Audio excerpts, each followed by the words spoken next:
Hey guys, welcome back to another tutorial video. So in today's video I'll show you how to add friends in Brawl Stars. So first open Brawl Stars and make sure you're signed in to your account. Now from the main screen, look for the friends or social option and open the friends section and look for the option to add a new friend. Depending on the current version of the game, you may be able to search using player's Supercell ID or another supported player identifier. Then enter the information carefully and select the correct player. Then send the friend request. And if someone sends you a request, open your incoming request and choose whether you want to accept it.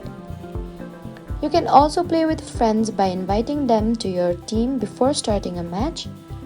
And if you can't find someone, make sure you've entered the player information correctly. So that was how to add friends and play together in Brawl Stars.